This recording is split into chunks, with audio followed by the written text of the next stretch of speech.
ಒಬ್ಬ ಭಕ್ತರು 40 ವರ್ಷದಿಂದ ಮಂತ್ರಾಲಯಕ್ಕೆ ಬರಬೇಕು, ರಾಘವೇಂದ್ರ ಸ್ವಾಮಿಗಳ ದರ್ಶನ ಮಾಡಬೇಕು ಅಂತ ಪ್ರಯತ್ನ ಪಡ್ತಾ ಇದ್ರಂತೆ. ಏನು ಮಾಡಿದ್ರು ಮಂತ್ರಾಲಯಕ್ಕೆ ಬರಲಿಕ್ಕೆ ಅವರಿಗೇನೋ ಅನಾನುಕೂಲಗಳಾಗ್ತಾ ಇತ್ತು. ಅವರು ರಾಘವೇಂದ್ರ ಸ್ವಾಮಿಗಳನ್ನ ನನ್ನ ಸೇವೆಯಿಂದ ಒಲಿಸಿಕೊಂಡು ನಾನು ಅವರು ಮಂತ್ರಾಲಯಕ್ಕೆ ಹೋಗಿ ಅವರ ದರ್ಶನ ಮಾಡಬೇಕು ಅಂತ ಹೇಳಿ ತಾವು ಆರಂಭಿಕ ಶಿಕ್ಷಣದಿಂದ ಶಾಸ್ತ್ರಾಭ್ಯಾಸವನ್ನ ಒಬ್ಬ ವಿದ್ವಾಂಸರಲ್ಲಿ ಶುರು ಮಾಡಿಕೊಂಡು ಹೋದರು.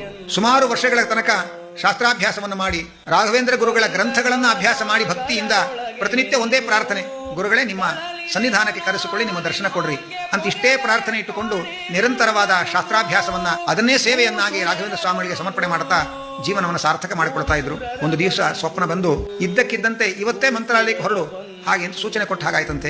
ಕೂಡಲೇ ಹಣಕಾಸುಗಳನ್ನು ಒದಗಿಸಿಕೊಂಡು ಅಂದೇ ರಾತ್ರಿ ಹೊರಟು ಮಂತ್ರಾಲಯಕ್ಕೆ ಬಂದಿದ್ದಾರೆ.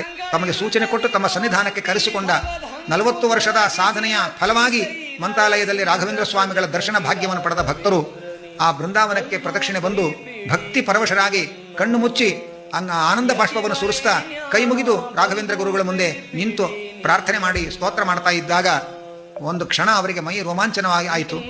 ಏನು ಅಂತ ಕೈ ತೆಗೆದು ನೋಡಿದರೆ ಅವರ ಕೈಯಲ್ಲಿ ಕಲಸಕ್ಕರೆ ಮಂತ್ರಾಕ್ಷತೆ ಇತ್ತು ಅಂತ ಹೇಳಿ ಅವರು ಆ ದೊಡ್ಡ ರಾಘವೇಂದ್ರ ಸ್ವಾಮಿಗಳ ಅನುಗ್ರಹದ ಈ ಘಟನೆಯನ್ನ ತಮ್ಮ ಗ್ರಂಥದಲ್ಲಿ ಬರೆದಿಟ್ಟಿದ್ದಾರೆ.